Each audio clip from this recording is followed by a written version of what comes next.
call to order the regular meeting of the Board of Park Commissioners. Today is Thursday, July 18th, 2024. The time is 7 p.m.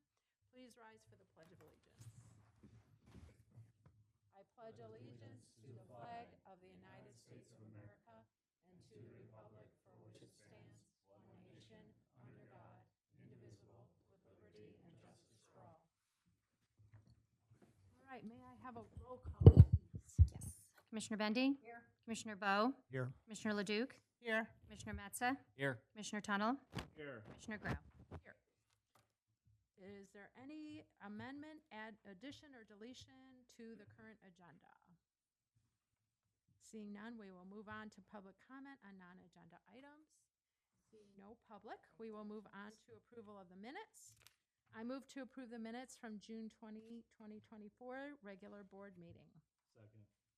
Is there any discussion? All right, all in favor, say aye. Aye. Any opposed? All right, that passes. Report of park officials, just want to say the summer has just, you guys are amazing us on so many different levels. Just things are really working, and there's a lot going on, and thank you all for what you do. It's a busy time, and we had some big transitions, and things are looking really good. So keep it up. Attorney Price. Yes, thank you. Mr. Grouse. So I wanted to talk tonight about a purchasing predicament the Park District finds itself in. It's not unique to the Park Ridge Park District. Once again, Ford has canceled truck orders that have been put in by units of local government across the state. There's no state auction for a truck that's going to be fulfilled this year. And meanwhile, the equipment continues to age. It's broken, doesn't work. So one of the workarounds for getting trucks that we can, if we can get them at all, is that from time to time we become aware that there's a truck at a dealer, and the dealer has it for 12 hours. And they call because they are local or because of a relationship we have with them for service or parts, but they only have it for 12 hours. And obviously that's not conducive to getting a meeting together, getting an approval, and it's also not competitive bidding. The workaround, the powers you have, are that given the circumstances of the supply chain, and this has been recognized by the courts, you can authorize staff, if they believe the pricing is as good as it's going to get, to go ahead and have the executive director sign the purchase order and then ratify it at the next meeting. But that's the kind of thing where we need to have a consensus ahead of time that the board's okay with that approach, because the worst possible thing would be to have John sign the purchase order. We get here and you go, no, I'm willing to wait. We'll wait until there's competitive bidding, and we'll wait until there's a state auction, or we'll wait for something else. It's perfectly a lawful thing to do under the park code. For you to, in this sense, formally the motion would be to waive competitive bidding and to, due to the circumstances surrounding the supply chain, and to ratify the action of the executive director in purchasing the Ford Maverick or the Ford Ranger, or the F-150, whatever it is, from such and such dealership for an amount not to exceed so-and-so. It really is the only way other park districts are getting any of the equipment and vehicles they need. They scour the dealerships, they make calls, they're desperate, they find one, we need to act nimbly. So my report is really an opportunity to get feedback from you here tonight about if there's a problem any of you have with that approach to getting it done. The dealerships aren't hitting home runs on new trucks, even in this market. They're coming in at essentially, what the dealer is invoiced for. They want the service, they want the parts, they want that. That's where they make their money, not on the new truck. We're not getting a discount off the sticker, but we're paying essentially what everybody else would pay anyway for the truck. It's gotten so desperate that downstate, there was a police department. We represent the municipality. They only have, it's a little community. They only had 3 vehicles. 2 were in accidents within a week of each other. they ended up having to buy a Cadillac Escalade and wrap it in police markings so that when they finally ever do get a new Ford or Chevy police car, they can sell the Cadillac. But that's how desperate it's become, trying to find equipment for units of government. So I guess what I'm asking for is if there are any questions or any feedback about this approach. I think Terry came across one. We had an opportunity. I guess it disappeared before we were able to act, but that would be the approach, and that's what you would see on an agenda. When I toured Oak Park, they told me that's what they had done. So. Sounds sensible. Okay? All right, so. I'm sorry, I have one question. Or this one. Sorry. Is this something that's just ongoing, or is it something that can expire, like, we'll say for the next 12 months? And then, because we're giving staff the power to purchase outright without, right? Right. And so so there's a couple of things. One, you have a budget about how many vehicles you're going to buy to begin with. So you have that annual control there. And yeah, I think that it's smart to suggest that we authorize this kind of approach for the next 12 months. As soon as the state has an auction that somebody's willing to fulfill, all this goes away because everybody buys the truck through the state auction. But without one, because nobody's stepping into it, and even though dealers and Ford reps come and ask us for our orders, they just turn around and cancel them. So yeah, I think putting a time limit on it's fine. We could note in the minutes that for the next 12 months. Well, I would say through the rest of this budget cycle. Let's just do it that way. For the rest of this budget cycle, if you have an opportunity to buy the equipment, we now have an approach. And is it consensus going forward, say, for next year, if we go through budget, we just do the same thing, just real quick? Well, I would say that Terry would need to report on what the auction, whether there's a state auction price or whether Ford has canceled any of the deals. Because this is a cycle that repeats. The state lets its bid, and either people bid on it or they don't for the truck bodies. And then when it comes to the ordering, this has become an annual cycle of we put in our order and then we find out they're canceled. So this is about the fourth year, trying to remember when the pandemic was. This is the fourth year of this sort of cycle of putting in an order to have it canceled. All right, well, if everyone else is okay with it, that's my only suggestion. For the budget cycle. Yeah. And for the vehicles that we approved in the budget. Yeah. No extras. Yeah, Red, I was just going to clarify, it's just for the truck or vehicles. I mean, I've only got one right now that we've been looking at it and we're constantly trying to find, and there's just no other avenue for us to go after getting this vehicle. And we've already had some vehicles that the board approved last year that we've got executed purchase orders on and orders on that they haven't actually canceled them on us yet, but they won't give us even a build or delivery date. And those purchase orders are over a year old. And so we're just waiting indefinitely to see if those trucks ever show up. So, from us, from our perspective, we don't even have an opportunity to go secure a purchase order to get into an indefinite line of not knowing when we'll ever get that vehicle. So we started to look at what other options do we have, and that's why we chased this down, and I reached out to Dirk to see how else we could do this. So that's what puts us here. We just have this one vehicle left on this year's budget, and we think there might be some opportunities out there. We'll have to keep digging around, but we just wanted to know if this was okay. So that's all we're looking for, and we'll revisit next year with the next budget cycle and see what we have and what's available. and that's it for me. Thank you. All right, Executive Director Shea. Good evening, everyone. As President Grouse said, the summer's flying by. It's hard to believe that we're coming up on week 6. 6 of camp has concluded out of 9, so it's kind of funny how time flies. Speaking of events, we have still many events and programs going throughout the summer. Thus far, all the events have been great. The staff has been doing a great job, so special thank you to them. But a huge thank you to everyone that made the 3rd of July fireworks a great experience for the city and the patrons. It was a great collaboration between all of our departments, but also with the city, the public works, the fire department, and police department. I truly enjoyed my first fireworks experience here in Park Ridge. And President Grau, great job speaking and addressing the crowd before the fireworks came off. Good news is is Hinkley Park is going to meet the substantial completion date of next Friday. The one thing that may be outstanding next Friday would be the color coding of the basketball courts. So right now there's asphalt, they'll have to go back and color code it. But besides that, the picnic shelter is looking great, the playground's looking great, and we look forward to opening that all up by next Friday. So La Hacienda will be meeting that substantial completion date of July 26th. Additionally, we did receive our MWRD permit for South Park. So I know that Jennifer hosted a meeting between the Parks Department and Recreation to look at dates and see if there's any potential conflicts with getting a construction schedule built with the contractor. The schedule has yet to be finalized, but Jennifer will know in the next couple of weeks what that schedule looks like. So good news is we'll be moving forward with the South Park project in this budget season. We won't finish it. There'll be money carried over for next year, but it will begin pretty shortly here.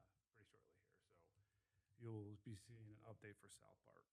Today was the first day at Taste of Park Ridge. The Recreation Department organized a family dance party, a Sensen dance program show, a magic show with Gary Cantor, and yoga, chair and standing yoga stretching. This all took place from 11:45 to 1:30 today. First time I've been there. The weather was great. You weren't baking in the sun. It's a hard time to get people to come out. Hard time to get people to come out there, but Gary Cantor drew some people in with his magic show. Staff did a great job. We keep moving on tomorrow where staff will be selling tickets at the train station booth about 11 o'clock to 1 o'clock. And we also have the fun zone that's organized at Hodges Park on Saturday from 10 to 4. And we have a booth as well at Canopy's in Cortland at that time where different staff will be rotating in to promote the park district and what's going on. So a lot going on with the Taste of Park Ridge. And we have events with free yoga on Sunday, open house at Centennial, and then ice cream here at the Prospect Park. We are still continuing to prepare for the fiscal year 25 budget, reviewing the timeline. Superintendent Larson will be bringing that timeline to review at the next meeting, but we're looking at our schedules. We did send out a sign-up Genus request for the board to fill out to see what date would work best for the special board meeting. So we'll finalize that and share that with the board next month. Speaking of moving into fiscal year 25 or calendar year 25, we did receive the new consolidated election schedule that will begin circulating. It has been moved up. So circulation of packets do begin on August 20th this year and have to be submitted by November 12th. The deadline is November 18th. So this is 4 weeks earlier than historically. We will start putting packets together, get everything ready. Mary Beth has already been doing some research. But again, just want to make everyone aware it is earlier than historic dates. So Can you say those dates one more time? packets could be again circulating on August 20th. Petitions for candidacies due November 12th. Begin November 12th, and the final date to put in your petition is November 18th. So everything's due before Thanksgiving. So 4 weeks earlier than historical. As we move on, I do want to thank the board members for everyone attending the tour of Oakton. We did a great tour to see the progress. Since that time, there has been a lot of progress made. You can see the field house there. The steel has been erected and up. So if you drive by, come up Prospect or come down Oakton, you can see the progress that has been made since the tour. Staff will look at dates in the fall and do one more before snow falls to show the board the progress again. With Oakton, we did have bid openings last Thursday. We're still vetting out the final vendors for those projects or the scope of work. All bid packages except for one, which is a low voltage. That's a conduit for like your data cables, your IT equipment. That's the last bid to go out that has been originally approved. That does not include any of the additional work. We're still reviewing the budget and looking at the additional work, and we'll report back in August on that list as numbers came in from the bid packages. If you look at all the bid packages together, they're within budget. Some are over, some are under. But we also have to review the alternates on a lot of these projects and make sure we're doing it correctly. So that will be coming up as well. And as a reminder, our staff picnic is August 7th. If you have yet to RSVP, please RSVP for the event. But again, thank you to all the board for the dedication and the staff for all their time and the amazing things they've been doing all summer. So thank you so much. Questions? Oh, good news. Marketing and public relations. Oh, you still have to come up. I'm just going to go over a few highlights from my report, which is on page 7 and 8. The autumn brochure will be released to the public on Monday, the 22nd. Generally, we release it in the afternoon. And then resident registration opens on Monday, July 29th, and non-resident on August 2nd, the Friday. Moving down the report, the June customer comments. You might notice a big jump in the number of comments we received this month. The new website has made the form much more noticeable on the website, is what we've discovered. The increase is directly related to when we launched the new site. The comments don't have anything to do with the new website, no problems with it. They're generally, a lot of them are about camp changes, like canceling a camp, moving a kid from a camp to another camp, or if a private pool rental is available. That's been the big bulk of what the customer comments have been. In the social media section, I just wanted to highlight that this is National Parks and Recreation Month. This year's theme is Where You Belong. We're doing a video series tied to the theme. So far, we've done the Centennial Fitness Center, Wildwood Nature Center, STAR programs at the Activity Center, and then this week was South Park.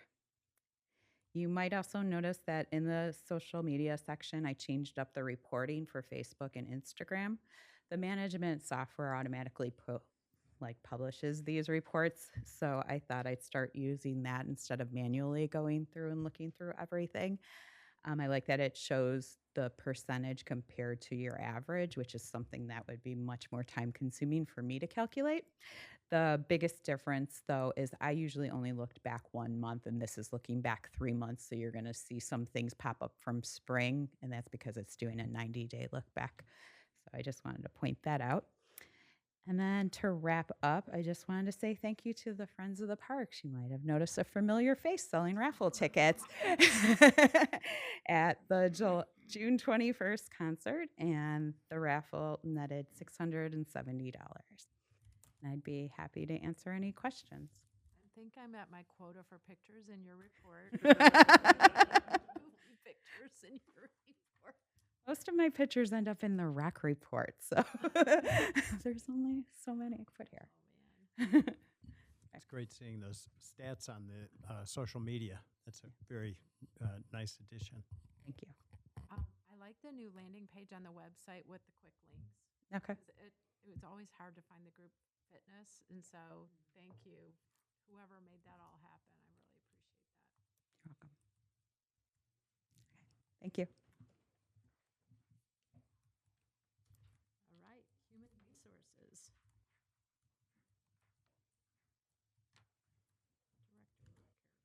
All right. Ooh, good evening. A couple highlights from my report. We are actively recruiting for our full-time fitness supervisor position. Hopeful to begin interviewing end of this month with a hire in place by mid to end of August. We rolled out our seasonal performance evaluations for all of our seasonal staff, as well as the separation notices and that process to them, so supervisors can start to roll those out as they need. We already have some staff members concluding their season as they get ready to go back to school or other various things. It flies by. Last month, we concluded our Go Green for Safety campaign. The staff came together, as you saw in those pictures. We wore green to support safety, and Manager Myers did a great job with all of that. And then today, several of us met as a team and with our client relations specialist at Paycom, which is our payroll and HRIS system, to go over best practices. It's good to do every few years, see what's changed since our last one, and how we can continue to enhance the system for both our supervisors and employees. So that was a really good session. We have a lot of really good ideas moving forward. And I'd be happy to answer any questions. How are you finding things? How is it going personally? It's wonderful, thank you. Good. Everyone's very welcoming and feeling a lot more acclimated and enjoying the summer season, which Good. is the heart of the Park District. Yeah, when you work the hardest, probably. Exactly. Jump right in. Thank you. Great. Anyone else? Thank you.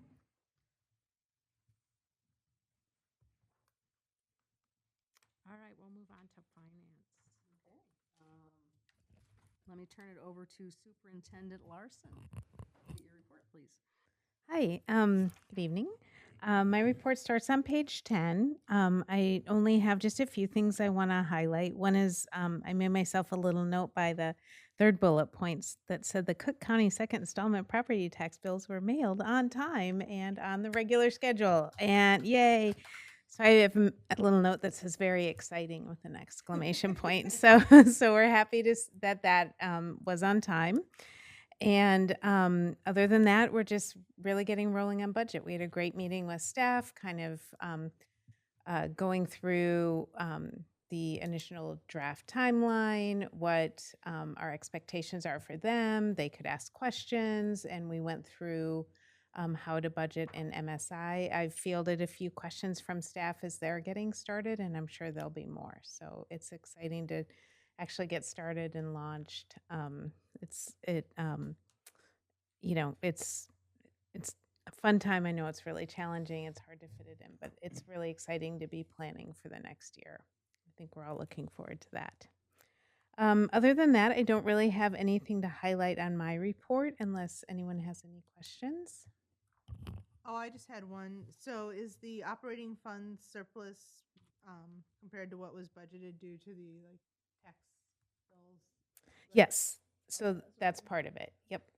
So the timing is going to be off. I can keep highlighting that every month just as a reminder. Yes. That's very exciting. Yeah. Anything else? I like your new reports. Oh, thank you. Thank you. Yeah, so that was a suggestion was to add fiscal year 22 as a comparison, which I think is an excellent addition because it does, we can compare 22 to 24 because 23 has the referendum bonds in there. So I'm glad that was useful. Is that you? It was. Any other questions for Superintendent Larson? Okay. Approval of account expenditure list. Ready? Okay. I move to approve the payment of expenditures in the total amount of $1,980,231.87. Second. All right. Any discussion? None. Okay. Can we get a roll call, please? Commissioner Bowe, Yes. Commissioner Leduc, Yes. Commissioner Matza, Yes. Commissioner Tunnel, Commissioner Bendy, Yes. Commissioner Grau. Aye. Thank you very much. Thank you. Okay, great. Let me turn it over to Commissioner Ledoux. And I will be turning it turning it over to Superintendent Armour. Thank you. The beginning of the recreation report notes the completion of an Eagle Scout project, so that was very exciting, and we look forward to recognizing Cassie at our meeting next month. In full-time news, I know Allison already mentioned, we did welcome last month a new recreation supervisor for our teen and cultural arts position. So Matt jumped right into the summer camp season, and it's difficult to say goodbye to Regina, but we'll look for an excellent candidate moving forward. And I know this was already mentioned, but the fireworks event went very smoothly, and special thanks to Julie and Megan. They lead the group on that, and it's really a team effort and a great community event. So I appreciate everyone's collaboration. Camps are more than halfway through. We have a snapshot of the camp registration. We do, as a reminder, give a full report at the end of the summer, more towards the fall, once we have all the financials and everything. But that's just kind of a snapshot of a lot of the all-day camps, as well as a few others that it's not all of the camps. There's a lot, but just a snapshot for you. So as you can see, our numbers have grown, which I think I've mentioned a few times. Preschool and Beyond the Bell enrollment is ongoing. Staff is actively interviewing for both.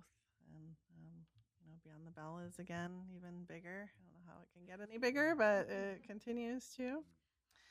The Activity Center had many events, trips, and classes in June. We kicked off the summer with the annual pool party, which is always a great time, and hosted another open house. And the staff at the Activity Center also planned the successful summer craft and vendor fair, which moved to Centennial. So that was great, despite all the cicadas flying around. It's a challenge, but past that. And thank you to Sarah, Manager Chupik, for also being on site at the community gardens for the Garden Club Walk. It was a great event. The fitness center membership continues to grow, and so does personal training and group fitness, as you can see by the numbers presented. The outdoor aquatic facilities remain very busy. We're very close to the past sales that we saw last year, which were very high. And the Aquatic Center at Centennial hosted a wonderful event in June for all day, and also passed the first audit successfully in June. And I wanted to congratulate the Riptide swim team who won the first 2 swim meets of the year. You know, that continues to expand, and they're doing a great job with all the coaches. And we are, for the first time, hosting a championship meet here at the Aquatic Center next week. So, autumn brochure finished up just last night to go out to the public, and we're trying to just get through summer and hire and train for the autumn. Be happy to answer any questions. It seems like most of the camps are doing well. When I was looking at the registration on page 27, though, I noticed that there were significant drops with Camp Curiosity and Want a Lot of Fun. Was there like any sense of why that happened, or? Yes, we switched up some age groups. So we have Camp Want a Lot of Fun. We tried to expand that last year because, if you recall, we got the space kind of last minute. And so instead, we expanded sports camp to more ages, expanded nature camp to more ages with having a little bit more space, and added Kaleidoscope Kids. So that's the Kaleidoscope Kids is the same age group as Want a Lot of Fun, so it's a little more spread out now. All right, thank you. And I do have to say I was impressed with, my daughter did Wonders of Nature the first session, and I was impressed. Great. And how smoothly it was getting them. So I was a little nervous about, like, they're going to collect all the kids and bus them over from, like, Lincoln to, but no, it sounds like it went very smoothly. Yeah. We do that every year, and it's, the first day sometimes is a little challenging, but they do a great job coordinating everything, and all the campers getting A to B and C and back. Thank you. That's pretty impressive. Any other comments or questions? I had 2 things. One is that 3-year-old preschool number just really stands out. There's just like, you're not getting more after 2, not as many as you used to after 2 years. Yeah, there's just so much competition now. We're trying to get out and about as much as possible. Brooke was even here, promoting at the concert the other night. Yeah. So we just have a lot of competition But then it picks up at 4-year-old. Yeah. Isn't that weird? Yeah. Yeah, and then I was looking at Beyond the Bell, and I was all sad. And then I looked at the second week, and I was all happy. I'm like, oh my gosh. I mean, it's like swallowing a whale. I don't know. I mean, when will the demand ever stop? I don't know. I don't think it will. It's crazy. It's like all the kids that go to school stay there. Yeah. It's amazing. Yeah. So thank you for finding people to work those jobs. I did ask if it was space or staff, the wait list. And Roosevelt's always space, right? Yeah, so it's still a combo, but they're hiring, and people just shift and change things every day. So it's, this probably looks much different even for some of it just changes every day because of parents' schedule changes, and we're very flexible. That's one thing I will say compared to other park districts. It's like you pay for a week, or there's no changes after a certain time frame. So we're very flexible with moving things around. Well, it's helpful to see last year's numbers. And I know that you can only do what you can do, so Mhm. it will never be zeros.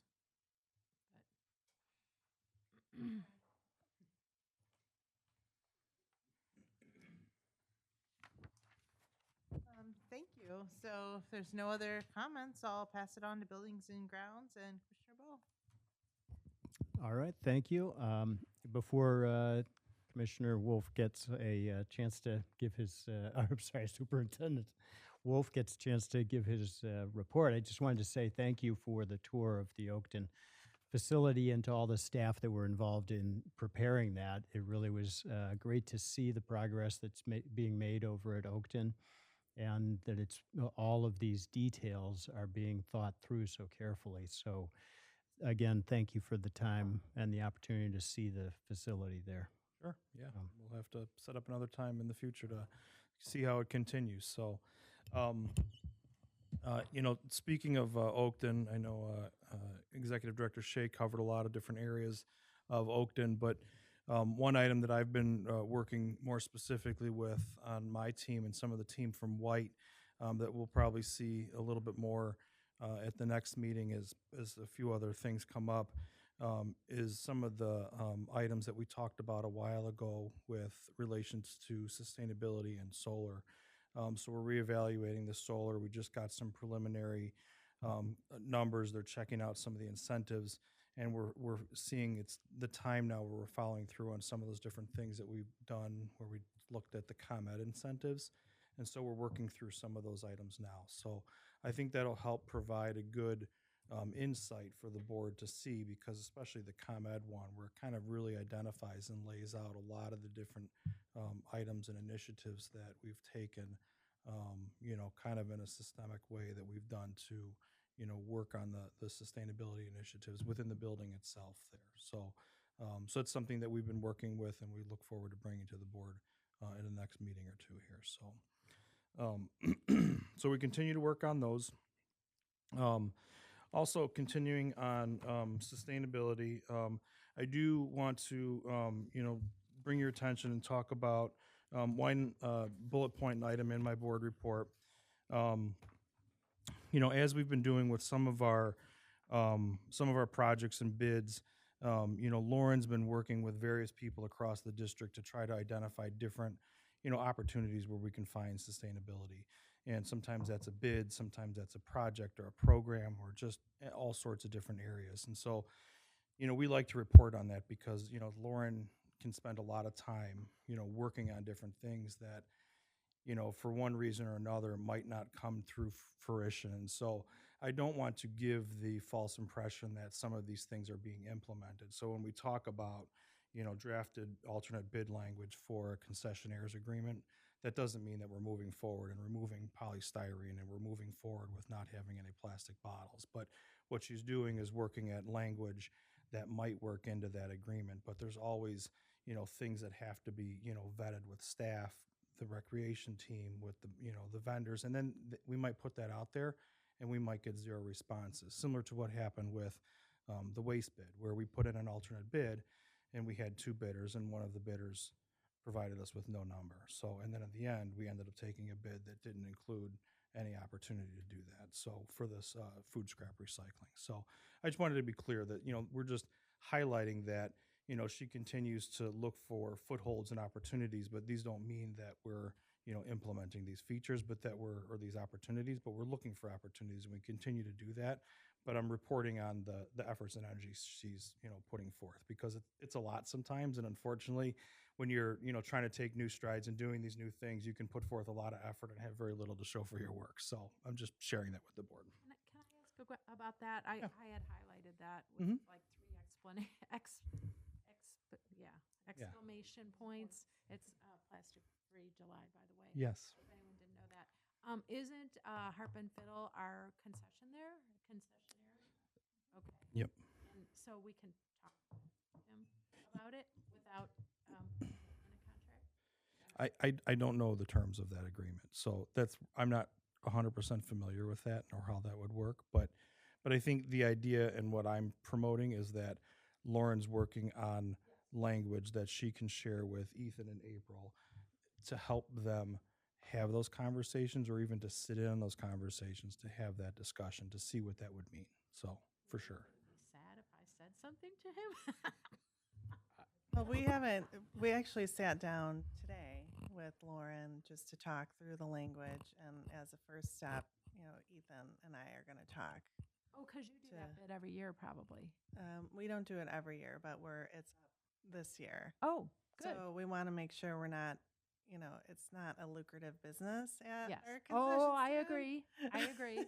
So we want to Right. sit down with him and talk through some of the bullet points, and if there's small changes that we could make. Even one of them, Right. right? One of the things we talked about, the styrofoam cups have been sitting there, I think, since we opened, so they're not really actively being used. It's, and they have other cups there as well. So what would your price point difference be if we implemented some of these changes? So we just talked about it Right. today. And so Ethan and I will talk through some of these points with him specifically. And, we don't want to hinder his business. Right. So that's where we left it. Right. Well, it's good timing then. Yes. Great.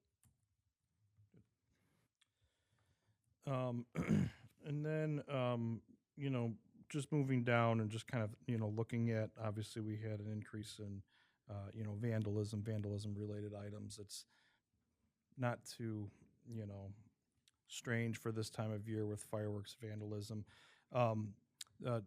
This weekend and tonight, starting the taste, I did make the decision to turn on our lights at Hinckley till midnight tonight. So just to help curb that, and I've shared that with Deputy Chief Ware so that they're aware. That's something that we've done in the past where they appreciate that, because then we don't have a big dark, park right near the taste where people can hide and gather and be en masse before anyone even knows what's going on. So just in case anybody hears anything about that, that was a decision that I did make this afternoon and asked staff to change. So just in an effort to work with them on that.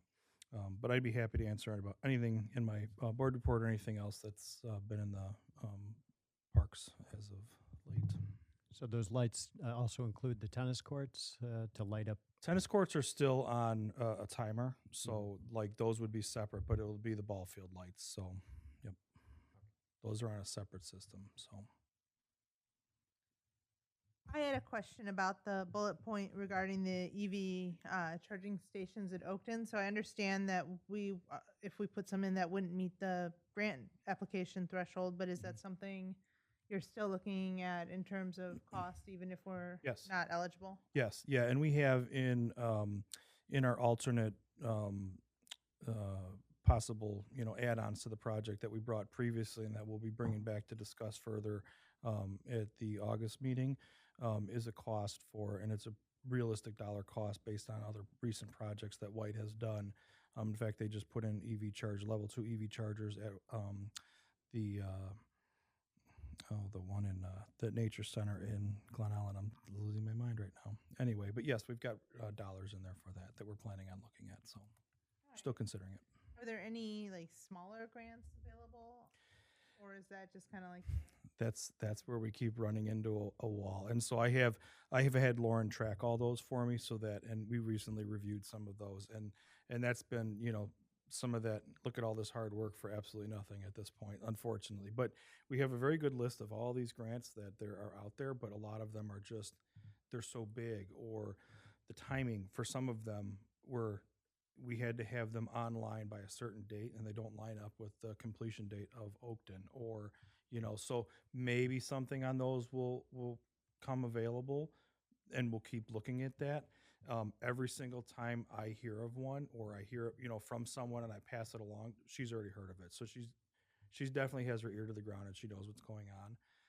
And she keeps on top of it and she researches them and does her due diligence, and she lets Jennifer and I know, what she's done and what she's looked at. And, sometimes if I get a question from, a board member about anything, we've already looked into it and, determined that it's not, unfortunately, so far, it's always that it's not going to be applicable to us. So, but we are continuing to look at it.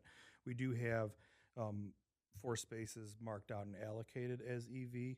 We do have the entire infrastructure set up, the pipes in the ground and everything in the project is already in the base bid for EV. The only thing that we don't have in the project are the actual stations themselves. So that would be our cost, is the actual stations, and then the wire from the stations into the building where the sub panels at for it. But we have them located to the very closest spots to and from, so that that cost will be as minimal as possible. All right. Thank you. Did we have a $50,000 placeholder for that, for those? Was that? Yeah, I think it might have squeaked up to 60,000. Yeah. Yeah, I was like, well, maybe we could go in with the city and it was like, how many would you have to do? And you probably couldn't be 2 people on the grant application, but. Yeah, I don't know. But I think those are cycling through pretty quickly, so hopefully there'll be another round. Or Yeah. Yeah, a lot of them have just been they're so big because what they're trying to do is to get the big enough infrastructure for something that's, going to provide the infrastructure for people to have road trips and, travel with electric vehicles, I think is what they're really going after right now. So. Yeah, I think one of them had to be close to an exit ramp from the expressway. Mm-hmm. And we didn't have an exit ramp. No. No. Like if it was a full cloverleaf there at Tui, that would have been helpful for us, actually. So. A nightmare in so many other ways. I know, and I know that, but but from the perspective of this, looking at it in a vacuum, that would have been helpful. But yes. And thanks to her for standing out there and doing that recycling and Yes. composting. We got 4 bags. Next time we'll walk around with bags. All right, thank you for the report. And moving on to a motion, I move to approve the agreement with the White and Company in the amount not to exceed $54,150 for furniture, fixtures, and equipment design services, and to authorize the executive director to execute and deliver such agreement. Is there a second? Second. And Terry, do you want to start off discussion? Sure. Yeah, this was one of the items that was on our list of potential ads we talked about at a recent meeting.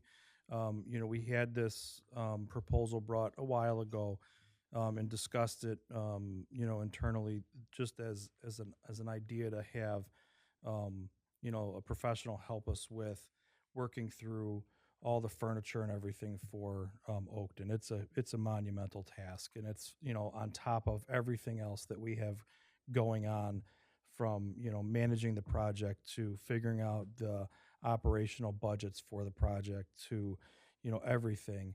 It just seemed to make sense. We want it to be a nice facility with cohesive furniture that's got the durability and everything else, and it just made sense. So Whitehead said that they had internal staff. We had met with her a while back when we had some meetings there. They had proposed this as a service when we had some discussions about making sure that this could be something that would work. The way this would work is that their staff, her name is Lindsay, will work primarily with the recreation team to talk through all the different various spaces. They'll have several meetings. They'll have vignettes. They'll talk through the color selections and everything else to make sure it complements what we have, that it's durable for the different spaces. Obviously, the things in the lobby near the locker rooms need to be a little more durable than what's back in the offices. And then they will work with the vendors to set up like purchase and procurement agreements and agreements so that these things can be installed through joint purchasing agreements, like through Sourcewell or NCPA, so that we can easily procure these things, have them set up and delivered on the schedule that works with the overall construction project, so that it just works as one seamless thing, and it's one less thing for us to really have to fret over, slip up a date on, forget about, whatever, in the grand scheme of all the other things that we have going into this project. It works within the overall, money that we have budgeted and set aside in FF&E for this. It's right in line with that. And so it just made sense to us to bring this forward. When we talked to them about the timing of it, we're right in the timing where we want to try to get this going and get this started so that we can get everything lined up and have everything procured, and gives us a little bit of wiggle room in case there's any delays in procurement that we've seen in a few other projects like playgrounds and things like that, so that's not the reason why we're not opening up on time, where we're sitting on folding chairs in the lobby. So that's why we're bringing this forward now. So So, any other questions? The big room. You know, we are at this point, no, we're not, because, and that we could add that in, yeah, and I don't have any sense that they would, hold that against us. So, we have overall the square footprint of the building, and we've identified the square footprint, like the square footage of the building, and that's kind of where this is based off of that and the overall size and scope of the entire facility. So if we were to say, hey, we're finishing that out, we need to figure out some furniture in there, we've got, I think, a good enough relationship with White that they're not gonna, I don't feel like they're gonna nickel and dime us. They will help us with that. But at this point, we're not specifically planning for that. So that might change in a month or two, but as of this moment, no. Yep.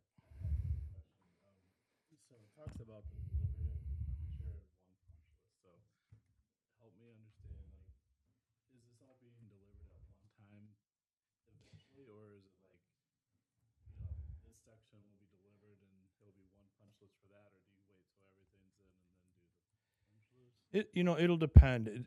So if everything comes from one supplier vendor and they end up doing all the installation through that one supplier vendor, it'll probably just be one easy punch list come through.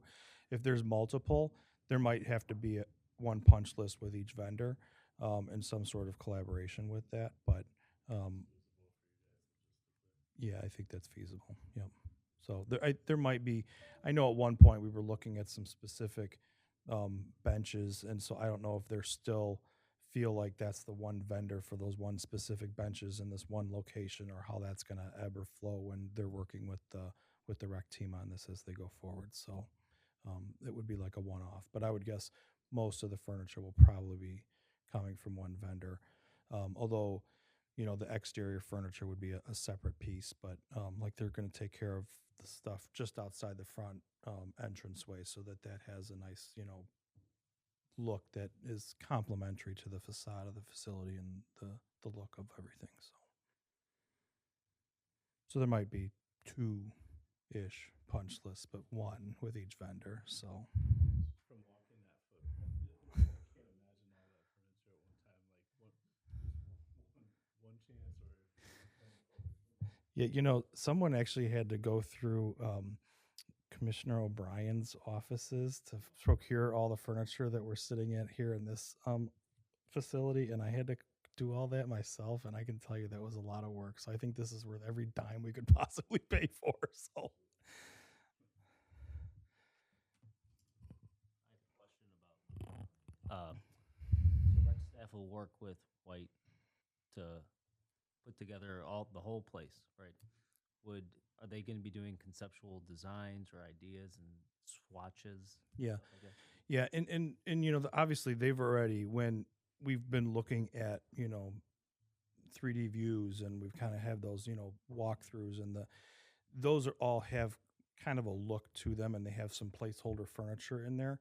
Some of those things were based off of real furniture that exists in a catalog, and so in some of those situations it'll just be, we've got this. In other situations, well, it's kind of like that, but we're going to look at this, and here's some ideas, and how do you like this office, or how do you want that to look? So but yeah, they'll be putting together all of that stuff for all the different spaces. Would the rec team then show the board before they make decisions, or you guys are just making it and we're gonna pray it's not in the That end? would not be a board level decision I know, typically. that's why I'm asking. Never agree on the same chair. I just thought, I know on some of the stuff, it was just it was just to give us a heads up, and that's why I was asking. I guarantee I will not No allow neon. for neon. Any other comments? Roll call? Commissioner Matza? Yes. Commissioner Tunnel? Yes. Commissioner Bendy? Yes. Commissioner Bowe? Yes. Commissioner Leduc? Aye. Commissioner Grau? Aye. All right, and that passes, and I'll hand it over to Commissioner Matza. Policy has nothing to report. I'll turn it over to Commissioner Tunnel. Intergovernmental, go out and support the Taste of Park Ridge, your park district's there, your city's there, everybody that's part of the intergovernmental is there, so go out and support it. That's all I have to report, and send it back to communication correspondence. Is there any People not communication? there in- are us. What? Yeah. So the only people not there are us. When I drove We in. should, we being should over. definitely plan the schedule on those, but. There you go. What band is playing tonight? What band is playing No, tonight? I said we should coordinate the schedule for community events that we would be able to be at the Taste of Park. You got tomorrow, buddy, and Saturday. So next year, July meeting in a tent, is that what we're? Oh, my. All right. Is there any communications and correspondence? All right. Is there any new business? All right. I move to adjourn to closed session for the purpose of discussing collective negotiation matters 2C2. We will reconvene to open session to approve the collective bargaining agreement. Second. Can I have a roll call vote? Commissioner Leduc, Aye. Commissioner Mattson, Aye. Commissioner Tunnel, Commissioner Bendy, Yes. Commissioner Bowe, Yes. Commissioner Grau. Aye. All right. We will go to closed session. You get to come up here to the, Oh, make people desk. yeah, Christian. And do we do a roll call again? To come back. Okay, we're back recording in She'll do open roll call. session. Yeah, all right. So we reconvene the regular board meeting. It is 8:32, and in attendance is, we do that again? Roll call? We will do a roll call. Hold on one sec, sorry. Sorry. Commissioner Bendy, Here. Commissioner Bowe, Here. Commissioner Leduc, Here. Commissioner Mattson, Here. Commissioner Tunnel, Commissioner Grau. Here. And also, I guess it doesn't matter, right? Because it's the meeting. Okay. I move to approve the collective bargaining agreement between the Park Ridge Park District and the Service Employees International Union, SEIU, to expire on November 15th, 2027, and to authorize the executive director to execute and deliver such agreement. Second. Any discussion? Good work. Thank you. Thank you. All right. Commissioner Tunnel, Aye. Commissioner Bendy, Yes. Commissioner Bowe, Yes. Commissioner Leduc, Aye. Commissioner Mattson, Aye. Commissioner Grau. Aye. I move to adjourn the meeting of the Board of Park Commissioners. All in favor? Second. Second. Oh, second. Second. All in favor? Aye. Any opposed? You want Overruled. Hey, John, have fun. We're overruled. Happy week.